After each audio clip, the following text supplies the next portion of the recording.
Hello and welcome to another episode of the Opus Well Style Podcast. I'm Iván Watanabe, joined by my partner Evan Wohl. Evan, good morning. How you doing? I am rejuvenated and excited today. I love it. That's good. I like to hear that. We're really excited today to have on a guest of ours, a friend of mine and my contractor, Marialisa Zywotchenko. Now, I'm just going to call you what my daughter calls you, Miss ML. I think that's, affectionately calls you Miss ML, which is a hell of a lot easier. So we're going to stick with that. But ML, how are you today? Hi, thank you for having me. ML works just fine.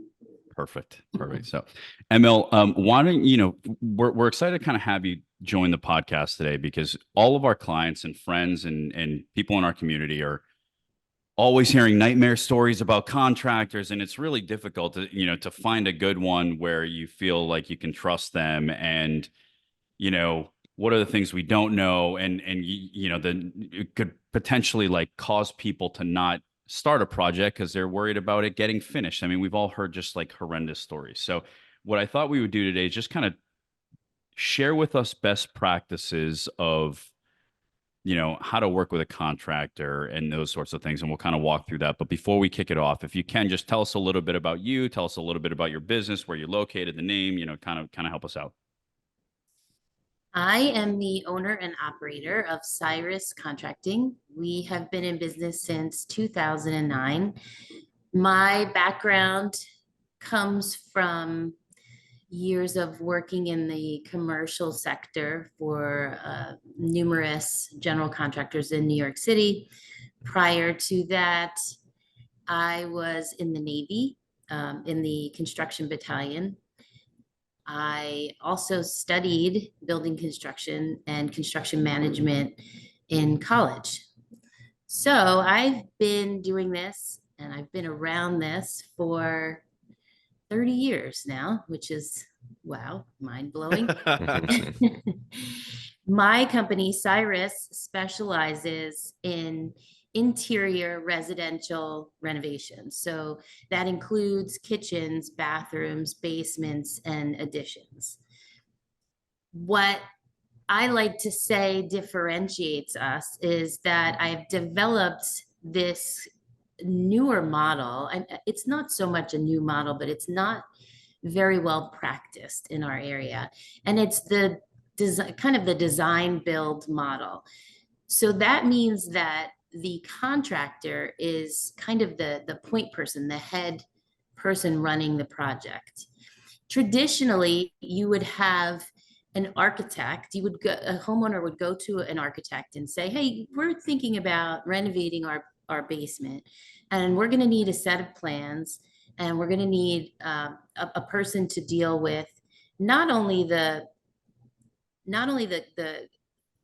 construction part of the project, but the building department side of the project and the management of all of the subcontractors and the management of the architect.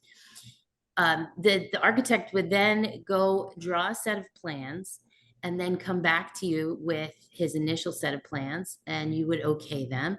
And then he would present you 3 to 5 contractors who would then bid on the set of plans and then send you pricing. That is a lengthy process. And then you could get prices that are extremely different. And you have to go through each price and determine what is included in each price. Did one contractor leave something out? Did another one add something that you hadn't anticipated? And then what if they come back and all of them are way over budget? Then you have to go back to the drawing board. Your architect has to redraw the plans, and then they go back out to the contractors. So it's a very lengthy process. So we've kind of been able to streamline it and say, listen, the contractor is going to come in from the beginning and control the whole process. So the architect falls under the umbrella of the contractor, and the contractor then works with a budget to control what the architect draws. And then it's a lot smoother and less timely. So I found great success in that, but there is a huge element of trust that comes with that, because you're trusting that your contractor is going to get the most out of your budget.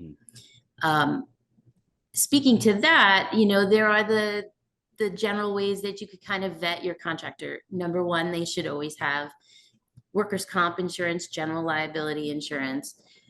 They should always have a license for the municipality that they're working in. So in my case, I have a Westchester County license, a Putnam County license, and a New York City license. They should, I forgot where I was going with that. So you could vet those things by saying, can you present me with your license and insurance? You could also ask to see a previous project. You could ask to speak to former clients. So it's a good way to get a sense of who you're going to be spending a significant amount of time with. I mean, I really get to know my clients for better and for worse. I see a lot of sides of people that they don't normally show to the outside world, because I'm in their house and I'm in their lives for a significant amount of time. For sure. And, when we were, I think what attracted Joanna and I to sort of you and your company was that holistic aspect, right? I mean, part of what we were looking for, and we looked at other contractors as well. And you're right, the prices are wildly different when they're giving you quotes, and you have no idea. And most of us are like, I'll just choose the middle one. But that's a terrible sort of, I mean, that's not the way we went, by the way. But I think that's an approach that some people may take. You have no idea what you're looking for. You have no idea what's included, what's not included, and all of the things that you don't know that you don't know.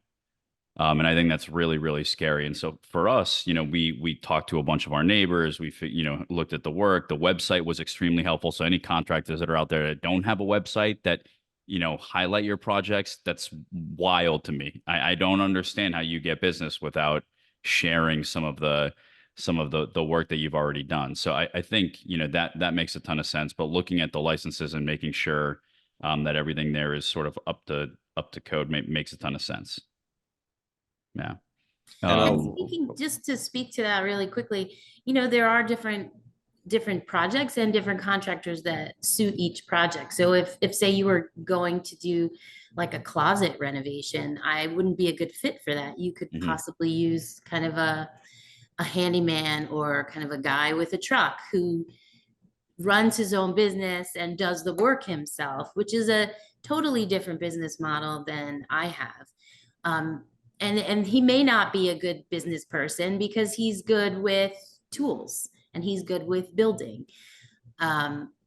So he might not have a website, but he might come highly recommended. Yep. So, there's different contractors for different projects. Definitely. Emma, what do you think underlies the reason that so many people have this notion that contractors can either be unreliable or not the best communicator, or whatever adjectives you want to put there?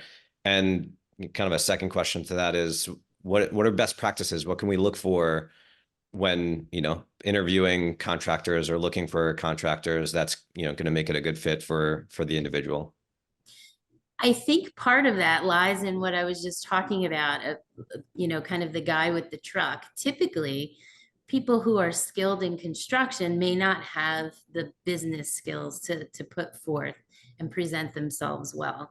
So, I think that maybe unreliability that a lot of people assume contractors are, shady and they're trying to rip you off, and they don't show and they say, I think that might come from kind of a person who's maybe lacking business skills, but has good construction skills. And they're kind of a one-man operation.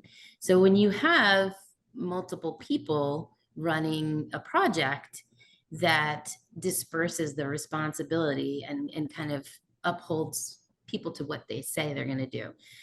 Again, there's different projects for different contractors. So if you're doing a small project that just takes a couple of days, that guy with a truck might be the solution. If you're doing a huge addition to your home, I would not recommend going that route. Remind me what the second part to your question was.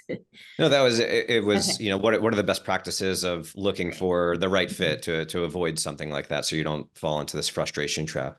You know, I think even government work now is going away from just awarding the project to the lowest bidder.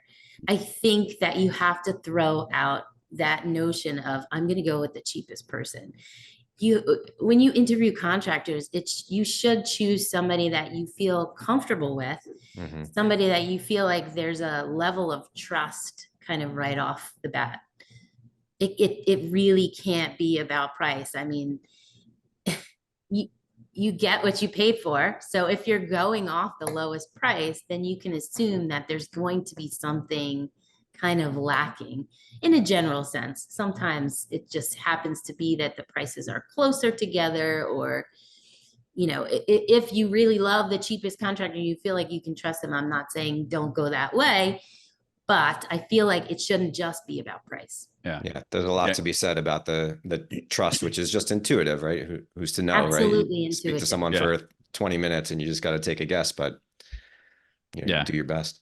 Absolutely. It's funny because when we were interviewing other contractors, you know, we're having conversations and, you know, we're not design people. Like Joanna's in medicine, I'm in finance. You know, we're not like super savvy design people. I don't have a great eye for style when it comes to that sort of thing. So, you know, we're like, we need to run, you know, somebody could do the project potentially and like put walls up and put up X, Y, and Z, but that's not what we were looking for, right? We were looking for somebody that we could bounce ideas off of and give us suggestions. Hey, you know, knobs are not going to work there, right? You know, knobs are not going to work there. You should have pulls. Okay, here's why. Here we think this color goes really well with that color. You guys should consider doing this.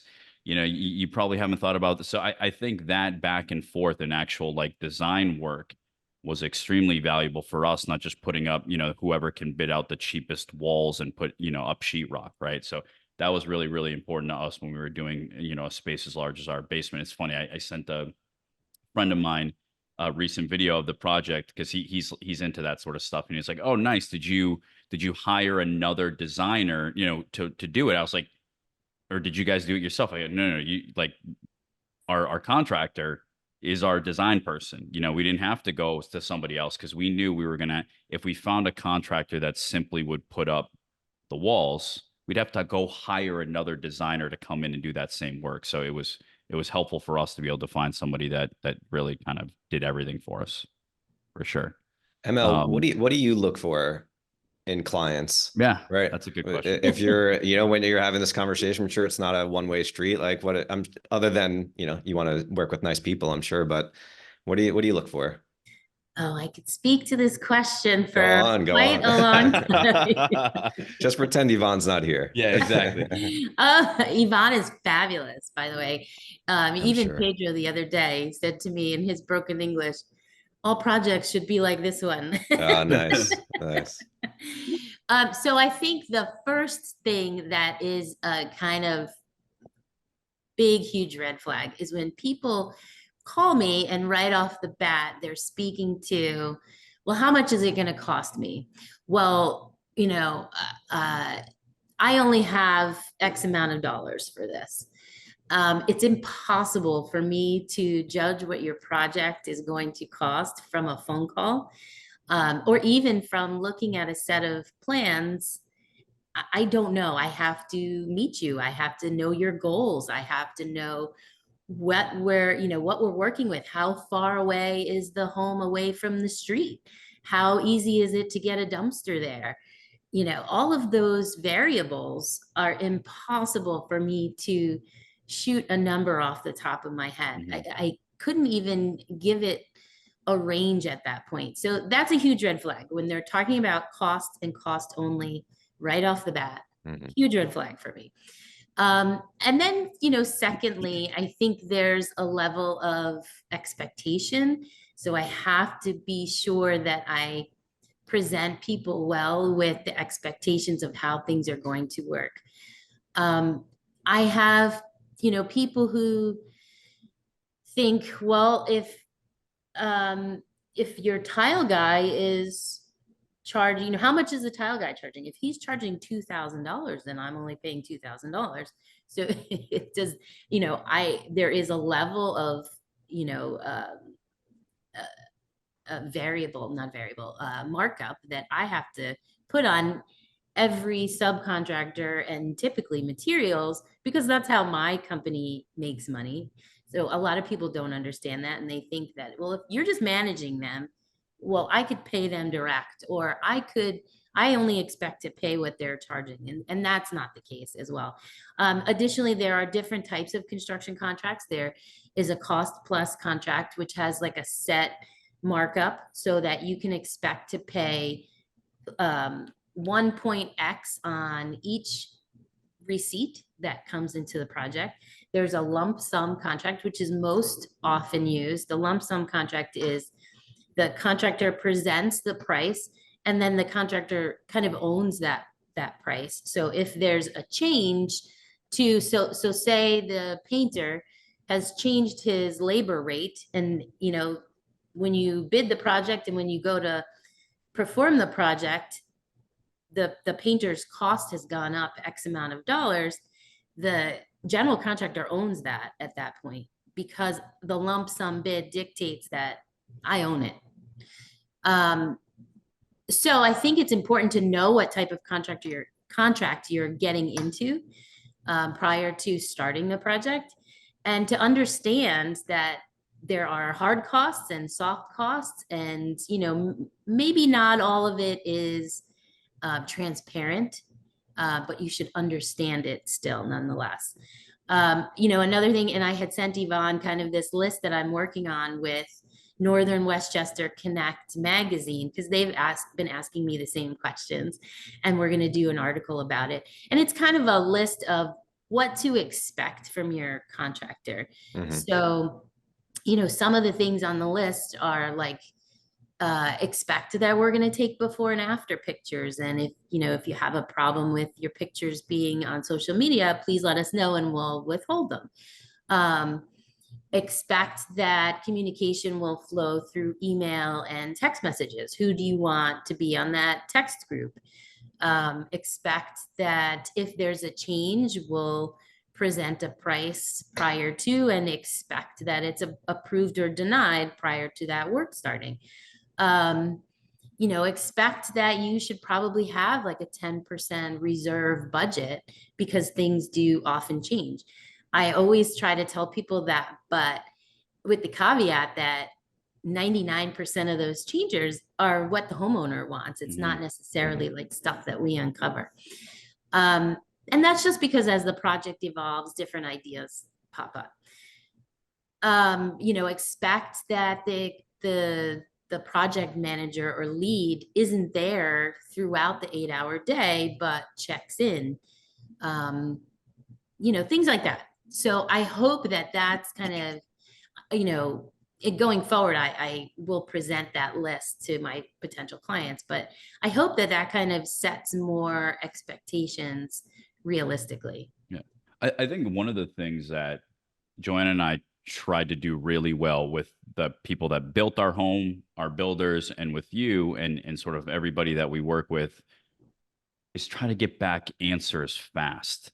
Like, I'm not going to be the reason why the project is taking longer than expected, right? Like, if it takes longer because somebody's on vacation or whatever, that's fine, but it won't be because of us, right? And try to give payment as quick as possible. Like, we never wanted to feel like we were the reason why something is taking longer. And so, you know, I know our builders certainly appreciated that, because it kind of helped move things along faster. You know, again, if they take time, I totally get it, but it won't be on our accord when we're sort of, you know, working with somebody like that. So, and I appreciate that as well. Tremendously. Yeah. You know, I think that again, when we have those design meetings prior to the project starting, and I see that someone has a hard time making decisions, and I've recently come off a project where I kind of insisted that we have all the material on the site prior to starting, because I could see that she was headed down this spiral of, I need to go to 20 houses and see what other people have. I need to research. And that will absolutely hold up a project. So it ended up that we took 9 months to get to the starting point, because I had to insist, you need to have everything here, because I see that you struggle. No matter how many times we sit down and discuss the design, she was still struggling. She, as a matter of fact, went through 22 different pendant lights at her kitchen island. 22. So That sounds like some red flags to me. That's wild. that was, and she probably had, like, let's say, an average of 2 for every visit. That was an additional 10 visits for me to review pendant lights. That's wild. So That's wild. So yeah, I kind of had to see, I have to get to know people and see how they operate. But it ended up okay, because I did insist that she get everything there prior. And, unfortunately, some things were just taking so long because of COVID. So for instance, like plumbing fixtures that were black finish, or, now the trend is toward this kind of gold or brass finish. They were taking so long just because these companies couldn't make them fast enough. So unfortunately, that held up some of the project's progress. But that's really out of anyone's control. And I think that was certainly an understandable instance. But for the most part, I love when people are able to make decisions very quickly. It makes my job run so much smoother. And if it's not the case, I do understand, but then we have to work around it a little bit. Yeah. Are beyond sort of delays in decision making or sort of dragging feet there, are there any mistakes that people like really make when, when working with you, either not taking your advice on like large things, or is there like some decisions that are short-sighted that end up like kind of biting them in the butt later on? Like what are the things that you've seen where you're like, no, this is a constant mistake or a big mistake that people could or can make? I have an example of a tremendous mistake. And actually, they just came back to me recently and said, "You're right. You're right." Did that feel good? So, and a lot of crazy things happened during COVID, but I had this couple who bought a house in Bedford, sight unseen, just because during COVID, finding a house in Westchester County was a total crapshoot. There was so many bids that people just felt like, I need to just get out of the city. I'm going to bid on whatever I see. I can't even buy a sandwich sight unseen. Like what are we talking about? I love. Anyway, sorry. It was desperate times. Yeah, desperate for sure. times. For sure. So the first time I met them, they were actually laying eyes on their house for the first time.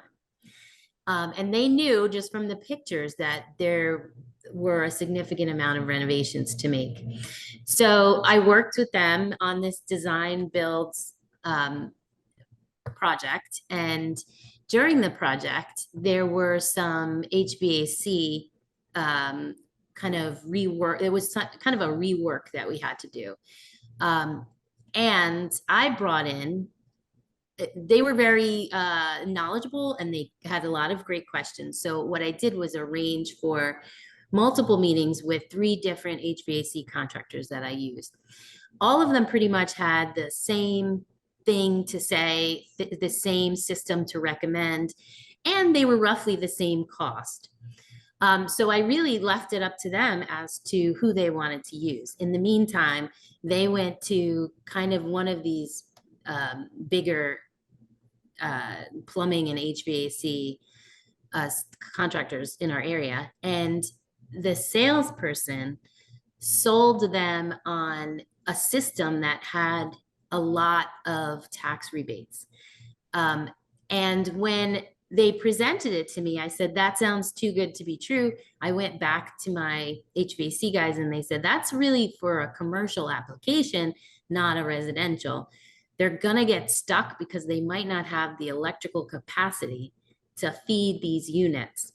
And that's exactly what happened. They decided to go with this salesperson who sold them way more than they bargained for. So at the end of the day, they had this new system that couldn't heat and cool because it didn't have the proper electrical component.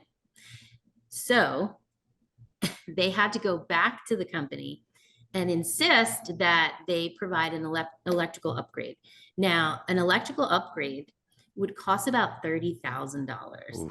This company was not willing to do that. So they had to take them to court and they got a portion of it. At the end of the day, they're going to spend more than $30,000 to get this electrical upgrade to feed this system that was not recommended by my 3 subcontractors. Wow. So, you know, so take your advice. It's not just about taking my advice. It's if 3 people are telling you one thing and one person is saying the opposite. I mean, if it's too good to be true, it probably is.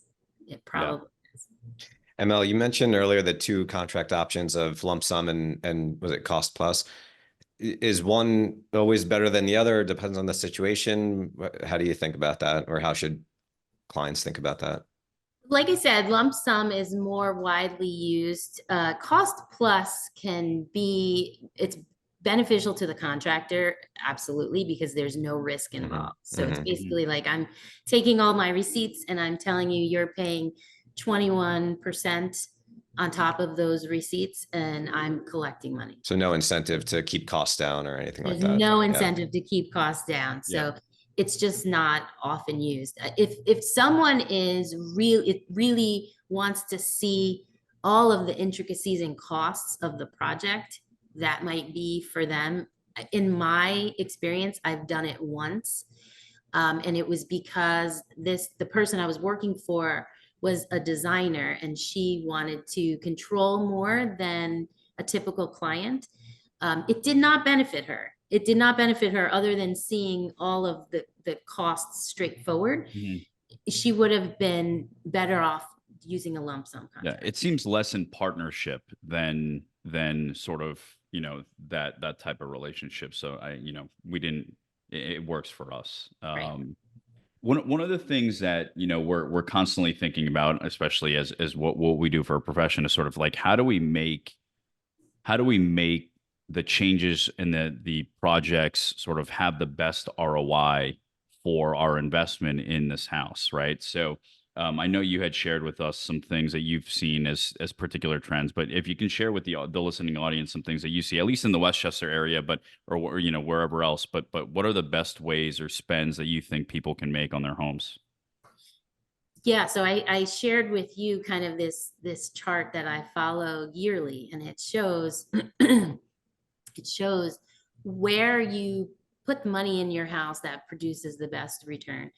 And year after year, it's always stone veneer, which we actually did on your house, Iván, and it looks great.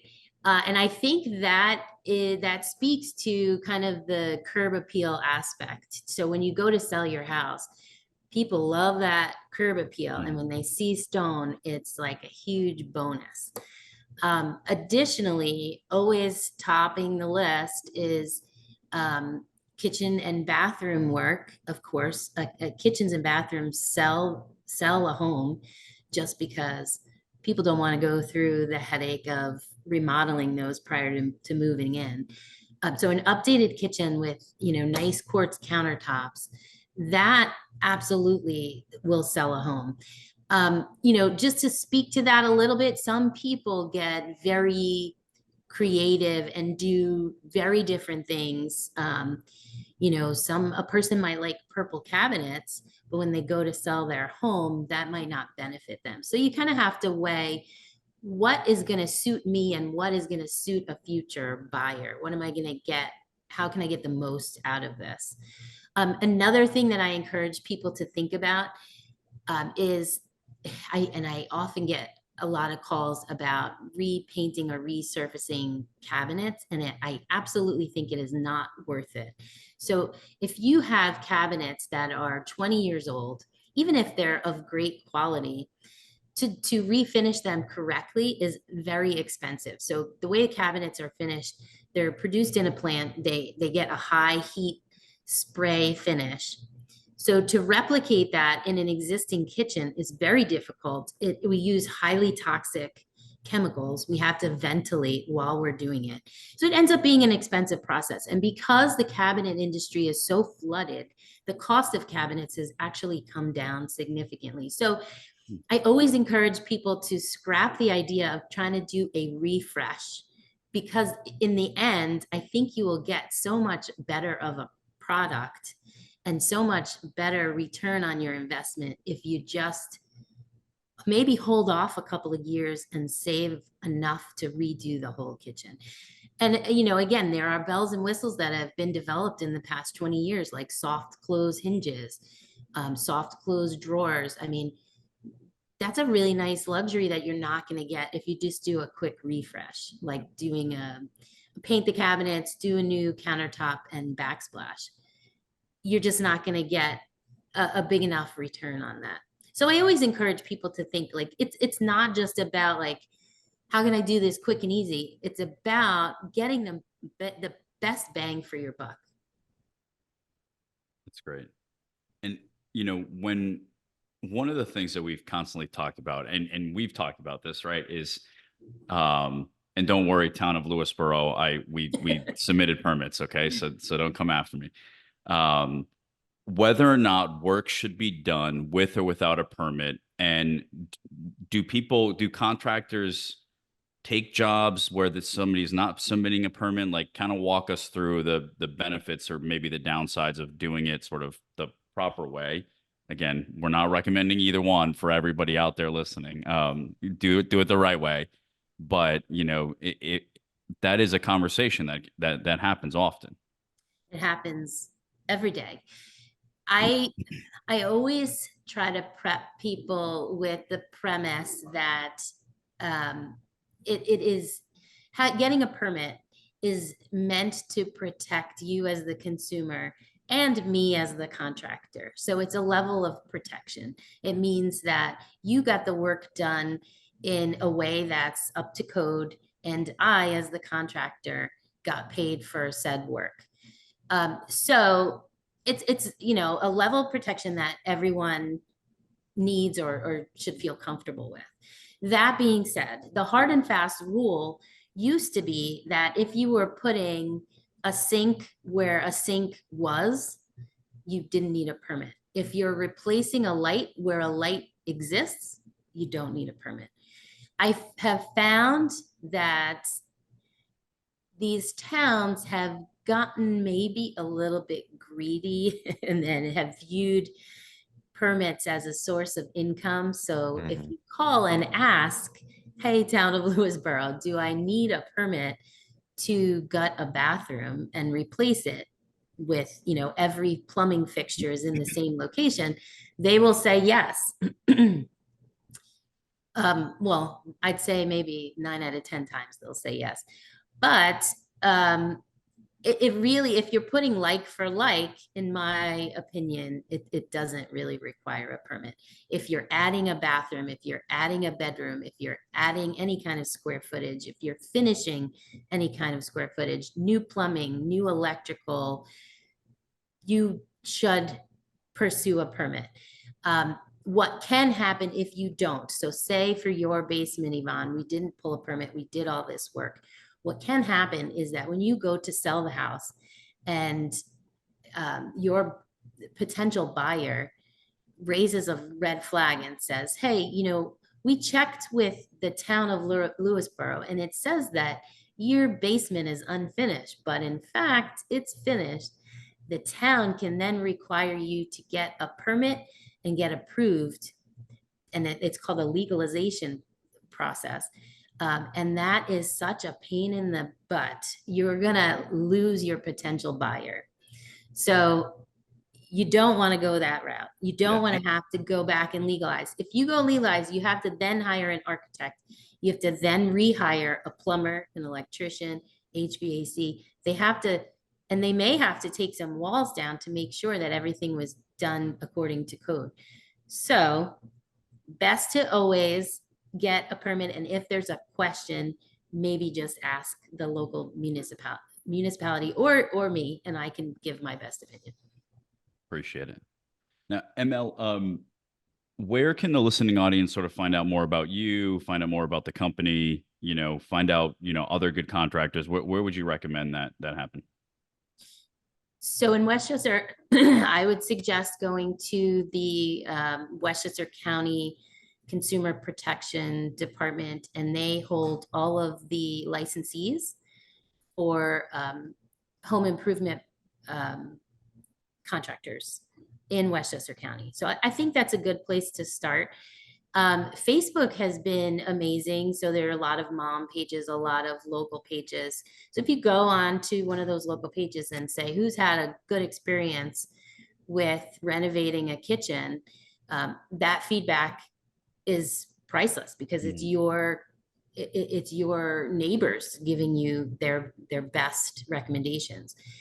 My information is best found on my website, and that's cyruscontracting.com. I actually won the Builders Award for Westchester Magazine in 2023. So there's a bunch of Congrats. articles. Thank you. Cool. I think that was, but the project was my neighbor's project. That was your neighbor's project. Yeah. So there's a bunch of media about that as well, which was super exciting. And I'm also applying for 2024. So yes, so cyruscontracting.com, and to find a good builder, I would say tap Facebook or your local licensee issuing department. Awesome. ML, we really, really appreciate you being on with us today and sharing a ton of information. I know the listening audience sort of will definitely find it valuable. Is there one thing you want to make sure that everybody kind of has as a takeaway as we wrap this up? I'm just going to reiterate what I said earlier, and that is to not really go on price, but go on your gut when choosing a contractor. Go on who you feel comfortable with and who you feel like you have a level of trust with. Awesome. Well, thank you so much again for joining us today and being a great source of wisdom. And thank you to the listening audience for tuning in. Make sure to click subscribe below to be notified when we have new episodes coming out. Thanks so much, guys. Thanks for having me.